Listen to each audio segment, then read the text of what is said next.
In the name of Allah, the most beneficent and the most merciful. Assalamu alaikum. Myself Amina Atik. Dear students, hope you are well and doing great.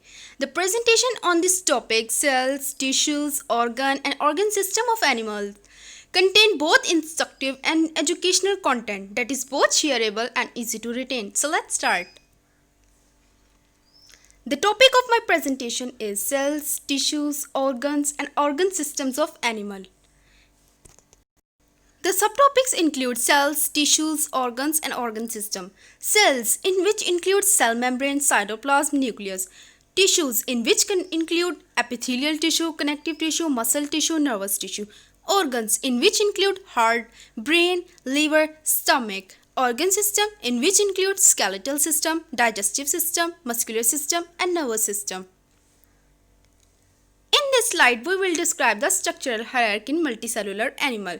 First is cells. As you know, when two or more cells are combined, they form tissues. And when more than two tissues are combined, they form organs. And when more than two organs are combined, they form organ system. And when two or more than organ system are combined, they form animal. It means they form from simple to the complex one, that is animal. Cell. Cell is a basic functional unit of our life. You know, everything has its basics and our body basic part is cell. All the chemical reactions which is necessary for our body takes place in cells. Eukaryotic cell has three basic parts: cell membrane, cytoplasm and nucleus. Here is the diagram in which you can see cell and its important organelle, which I will discuss with you in later. Cell membrane. It is the first basic part of eukaryotic cell. It is selectively permeable membrane which surrounds the cell. Now discuss its structure and who discovered it. S. Jonathan Singer and Gart Nicholson discovered it, and they said that it is fluid mosaic model. What are its composition? It is made up of two layers of phospholipids and proteins. You can see in the diagram that double layer of phospholipid molecules and the proteins. Specific proteins float in a fluid which phospholipids form. Now discuss its important component, and phospholipid is the first important component of the cell membrane. Phospholipid has one non-polar end and one polar end. They has two sides. On one side they are directed towards the outside of cell and on the other side into the fluid cytoplasm. In the middle of the two layers of phospholipids, non-polar ends faces each other. If we discuss tail and heads, so their tail are hydrophobic in nature because they attract each other and repel by water. If we discuss head, so they are hydrophilic and they are located over the cell surface. Now discuss cholesterol molecules. In the inside of the membrane, they are embedded. What are its function? Its function is to maintain the membrane. Now discuss proteins. They are individual molecules which is attached to the outer and inner membrane surface. If it is attached to the outer and inner membrane surface, they are called peripheral proteins, or if it is embedded in it, they are called intrinsic proteins. Now its function is to help to move molecules or ions across the membranes. These are the cholesterol molecules and these are the hydrophilic head and hydrophilic tail. Now discuss the four important component, that is glycocalyx, surface carbohydrates which is sugar molecules as you can see in the diagram, and portions of lipids and the proteins forms the cell coat called glycocalyx. When carbohydrate combine with lipids, they form glycolipid on the surface of the membrane. This is the glycolipid. And when it combines with the proteins, they form the glycoproteins. What are its function? Its function is to helpful in coordinating cell behavior in animal. Now, what are the functions of cell membrane? It's very important, you know. First important function is selective permeability, in which cell membrane enters some substances in and keep the other substances out. Second one is homeostasis, in which they maintain internal environment constant despite the changes or the fluctuations in the external environment. Now the third important function is that they control materials from one part of cell into another and moving into and out of the cell. Now the fourth important function is that they create a large surface area in which all the chemical reactions which is necessary for our body takes place. And the fifth important function is that they separate the interior part of the cell from exterior part. Now the sixth important function is that they separate several organelles like endoplasmic reticulum, mitochondria, Golgi apparatus, etc. within the cell. Various movements occur across the membrane. First, simple diffusion. Second, facilitated diffusion. Third, osmosis. Fourth, filtration. Fifth, active transport. Sixth, endocytosis. And 7, exocytosis. What is simple diffusion? It is that in which molecules pass randomly from the area of high concentration to the area of low concentration until they become evenly distributed. Here is the example or the diagram in which you can understand the concept more easily. In figure A, you can see that if sugar cube is placed in water, it gradually dissolves or slowly dissolves in figure B. In figure C, it becomes disappear. So in this way, the sugar molecules diffuses from the area of higher concentration to the area of lower concentration. And in figure D, you can see that they become evenly distributed and attain the diffusion equilibrium. What is facilitated diffusion? It is that process in which spontaneous movement of molecules occur across membrane. It occurs in two ways, through protein channels and through carrier proteins. Through protein channels. In lipid bilayer, like you see in the diagram, molecules polar in nature diffuse through protein channels, or you can say pore, from high to low concentration. Through carrier proteins. In this case, large molecules need help in passing across membrane. So molecules temporarily bind with carrier proteins and transport from high to low concentration. What is osmosis? Osmosis is the movement of water molecules from the area of higher concentration to the area of lower concentration across a selectively permeable membrane. Here in the diagram, you can see that there are two beakers placed. The first beaker is divided into two sections or the compartment by selectively permeable membrane. The section 1 contain sugar molecules or the water molecules, but section 2 contain only water molecules. So section 2 contain water molecules move from 2 to 1 section by osmosis. But sugar molecules which is present in the section 1 do not pass the membrane because they have the larger size. In figure B, you can see that the osmotic equilibrium is established. What is tonicity? Relative concentration of solute in water outside and inside of the cell. There are three classifications of tonicity, or you can say that osmosis solution: isotonic solution, hypertonic solution, hypotonic solution. In isotonic solution, solute concentration is same outside and inside the cell. So water molecules move outside and inside at same rate. But in hypertonic solution, in which solute concentration is higher in the outside of the cell, it means water concentration is low. So water molecules move from inside to the outside.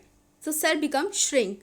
In hypotonic solution, what happens in this case? Let's move. Solute concentration is higher inside the cell. So water molecule is, it's mean low in concentration. So water move from outside to the inside, in which becomes cell may burst. What is filtration? It is that process in which hydrostatic pressure propels the small molecules across selectively permeable membrane. What is hydrostatic pressure and a liquid pressure? Here's the diagram. It is about the frog's body in which filtration is occurring. When blood pressure propels the dissolved molecules and water through capillaries. What is capillary? It is a permeable wall of small blood vessels. Oh, active transport. Here's the twist. Active transport is that process in which molecules and other substances move across selectively permeable membrane against their concentration gradient. That is the twist, because in others I have discussed with you, there is no using of energy, but in active transport they require energy which is in the form of ATP.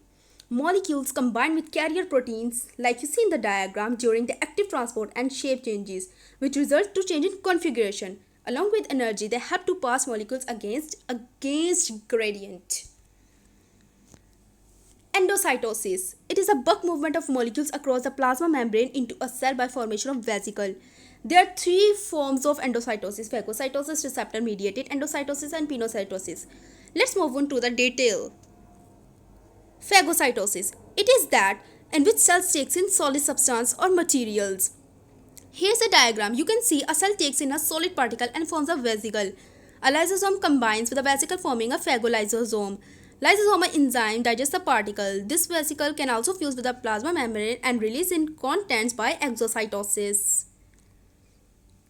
Pinocytosis. It is that in which cells take in fluid particles or liquid materials. You can see in the diagram, small portion of plasma membrane invaginates or indents, so they form a small vesicle and seal itself off. This small vesicle separates from the cell membrane and moves into the cytoplasm. What is receptor-mediated endocytosis? Here is also twist. You can see. Receptor-mediated endocytosis is that in which specific protein receptors are present on plasma membrane, with which extracellular, it means the molecules which are outside the cell, specific molecules bind. These blue or red are the molecules that are outside the cells and they are receptor on the plasma membrane. When these molecules bind with the receptor, they induce invagination membrane which draws the molecules into cell by forming the vesicle.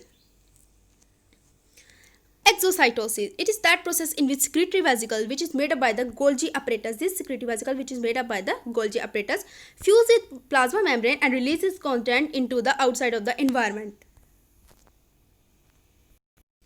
Now discuss the second basic part of eukaryotic cell, cytoplasm. It is a semi-fluid substance of cell which is internal to cell membrane and external to nuclear membrane. Cytoplasm has two important compartments, cytomembrane system and cytosol. Cytomembrane system composed of well-defined structures like endoplasmic reticulum, mitochondria, Golgi apparatus like you see in the diagram. So what is cytosol? It is that fluid in which structure of cytomembrane system are suspends. Organelles present in cytoplasm: ribosomes, endoplasmic reticulum, Golgi apparatus, lysosomes, mitochondria, cytoskeleton, centriole, cilia, flagella, and vacuoles. Now discuss in details. Ribosomes. These are the membrane-bounded organelle structure called ribosome, and it is the site where the protein synthesis occur. It is consists of almost equal amount of proteins and the special kind of ribonucleic acid called ribosomal RNA. They contain large subunit and the small subunit. Some ribosome attach to the endoplasmic reticulum, but some float freely in the cytoplasm. Whether they attach or free, they exist in clusters attached by a strand of messenger RNA. These are called polyribosomes. Endoplasmic reticulum. The endoplasmic reticulum is a complex membrane-bounded or flattened sheet, sacs, and tubules, and extensive branches which spread from plasma membrane to nuclear envelope called endoplasmic reticulum. There are two types of endoplasmic reticulum: rough endoplasmic reticulum and smooth endoplasmic reticulum. Here is the difference between both. Rough endoplasmic reticulum have attached ribosomes, but smooth endoplasmic reticulum have without attached ribosomes.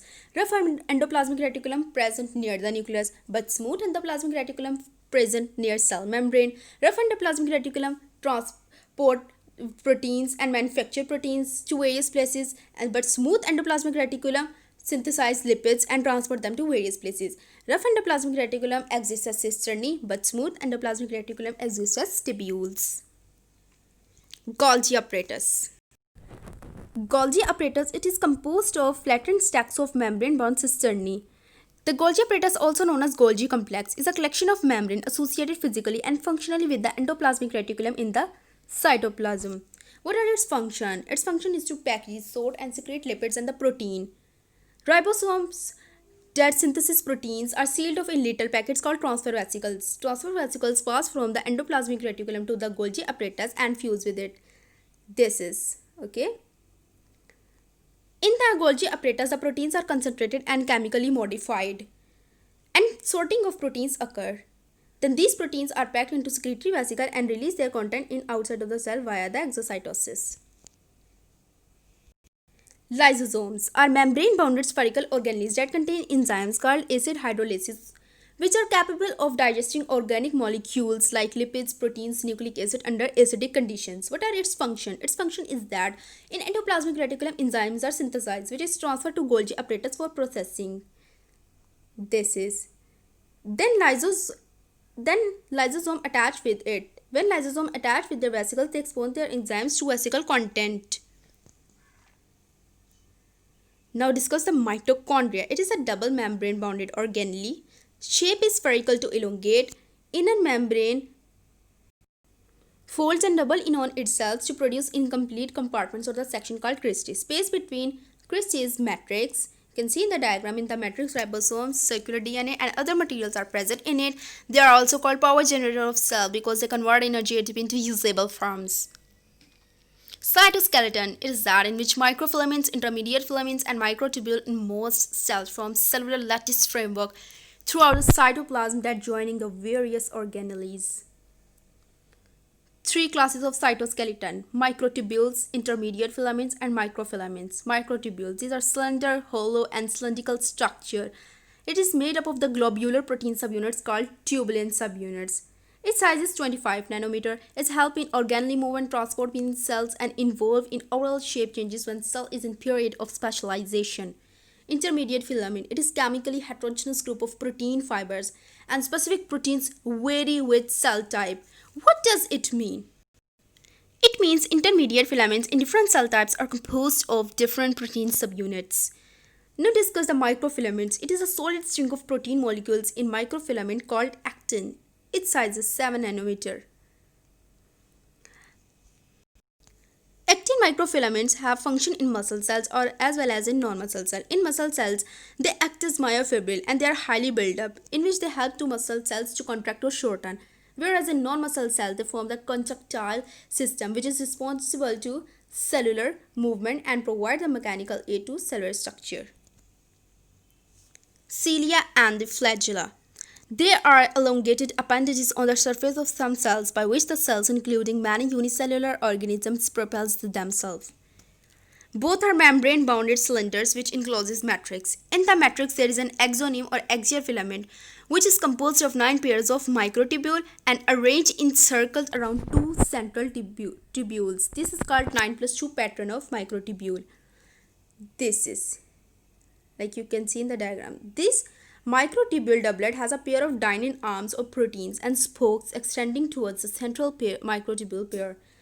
In cytoplasm, at the base of cilia and the flagella lies a short cylindrical basal body which is also made up of the microtubule, and they form 9+0 pattern. You can see in the diagram 9 sets of 3 with none in center, and it helps to control the growth of microtubule in cilia or the flagella.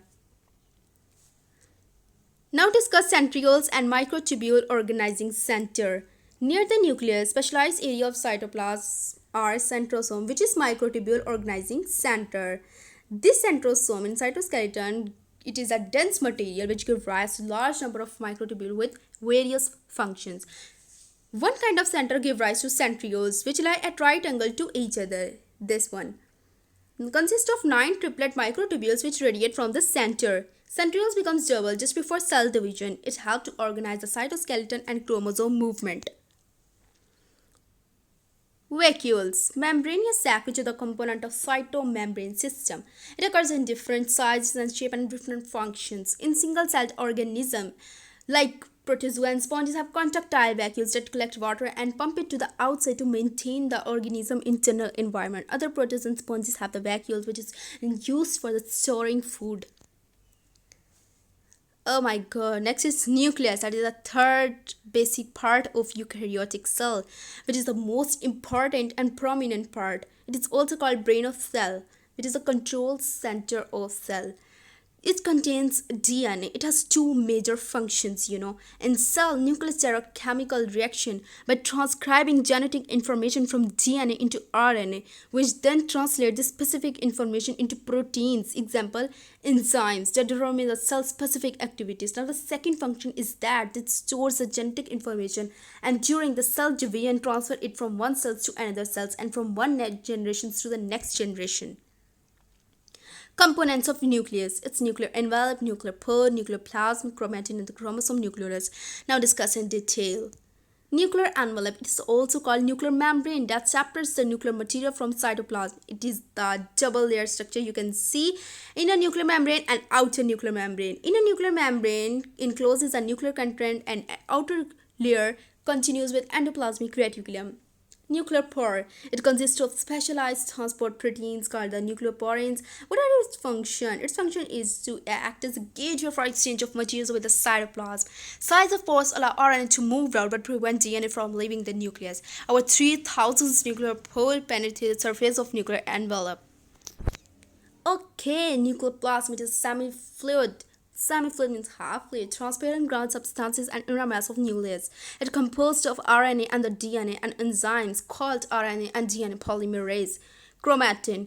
In non-dividing cells, it is called genetic material. It consists of DNA and the protein, which is histones. Chromosomes. During cell division, chromosomes become thread-like structures, which coil tightly, resulting from the organization of the chromatin material. In segments of the DNA contain hereditary information called genes. Nucleolus. What is nucleolus? Oh, it is darkly stained non-membrane bounded structure that is present in non-dividing cell. In most cells, 2 or 3 nuclei are present. But some cells have thousands, like in amphibian egg. Oh my god. Nucleus is pre-assembly, basically pre-assembly point for ribosome synthesis. Okay, now I have completed with you the cells and its three basic parts of eukaryotic aggregation of similar cells with specialized and performing a specific function called tissue. Tissues are classified into 4 types: epithelial tissue, connective tissue, muscle tissue, and nervous tissue. Epithelial tissue. It is a special type of tissue in which cells are very close to each other and they rest on basement membrane which separates the epithelial tissue from the underlying connective tissue. What are its function? Its function: absorption, like lining of the small intestine in which they absorb the food molecules; secretion, in which they secrete the digestive enzyme for the digestion; sensory, in which taste buds in the tongue; protections like skins; classification of epithelial tissue, which is on the basis of shape and the number of layers. So basically it is divided into two: simple epithelium and stratified epithelium. Now discuss in details. Okay, simple epithelial tissue is composed of only single layer of cells. What are its type? There are 3 types of simple epithelial tissue: simple squamous epithelium, simple cuboidal epithelium, simple columnar epithelium. Simple squamous epithelium, it is composed of single layer of tightly packed flattened cells. It is found in blood and the lymphatic vessels. Its function is allow passage of materials. Simple cuboidal epithelium, as the name suggests, cube-shaped cells. It is composed of single layer of cube-shaped tightly packed cells. It is found in kidney tubules and surface of ovary. Its function is secretion and absorption. Simple columnar cells, as the name suggests, column-like or elongated cells. So it is composed of single layer of column-like or elongated cell. It is found in gallbladder and lines the digestive tract. What are its function? Its function is same as a simple cuboidal epithelium, like enzyme secretion and absorption. Okay, now move on to the stratified epithelial tissue. It is composed of multiple layers. There are also 3 types. There are also 3 types, like the simple epithelial tissue: stratified squamous epithelium, stratified cuboidal epithelium, stratified columnar epithelium. Stratified squamous epithelium composed of many layers of cells. It lines mouth, esophagus, and vagina. It prevents underlying tissue from abrasion. Now discuss the stratified cuboidal epithelium. It consists of many layers of cube-shaped cell, as the name suggests, cuboidal. It found at sweat glands, mammary glands, salivary glands. Its function is secretion and protection. Stratified columnar epithelium, as the name suggests, column-shaped cells. It consists of many layers of column-shaped cells. It is found at male urethra and ducts of some glands. Its function is same as the stratified cuboidal epithelium, like the secretion and the protection. Okay, now move on to second major type of tissue, that is connective tissue. It is a special type of tissue which connects and supports structurally and functionally all other tissues. There are 2 general types: loose connective tissue and fibrous connective tissue. Loose connective tissue contain loosely packed flexible fibers of collagen, while fibrous connective tissue consists of parallel bundles of dense collagen fibers. Loose connective tissue is found between and around most body organs. Fibrous connective tissue is found at tendons, ligaments, and dermis. They both have the same function: support binding and shock absorption where they are present. Okay, now discuss muscle tissue. Soft tissue which have the ability to contract and allow movement. There are 3 types of muscle tissue: skeletal muscle tissue, smooth muscle tissue, and cardiac muscle tissue. Skeletal muscle tissue, they contain cylindrical shaped cells and striated muscle fiber. It means it have striation. It is attached to bones. Its function is locomotion, voluntary movement. Voluntary movement, it means it is under the conscious control of brain. Smooth muscle tissue, it is spindle-shaped cells and non-striated muscle fibers. It means they have no striations. It is present in the walls of hollow organs. It moves this substance and involuntary control. It means they are not under the control of conscious control of brain. Now the third type, cardiac muscle tissue. They are specialized cell junctions called intercalated disc and have striations. It is present in the walls of heart. They contract heart muscle and involuntary control. It means they also not under the conscious control of brain. Now discuss the last type of tissue, that is nervous tissue, specialized type of cells in which they receive information, integrate information, and transmit information. What are its location? It is found in nerves, brain, and spinal cord. What are its function? Its function is that transfer electrical signal from sensory receptors to brain or spinal cord, and from brain or spinal cord to effector. Effector may be glands and muscle cells. Okay, organs. So I have discussed with you as yet cells, tissues. Now it is the last topic of my presentation, that is organ and the organ system. Organs, group of tissues and functional units of body. Example, heart, stomach, liver. Organ system, it's a group of organs that perform a specific function, in which include examples: digestive system, skeletal system, and nervous system. Okay, here's my presentation all over. Hope you all appreciate my presentation. Jazakallahu khairan. Thank you very much. By Amina Atik.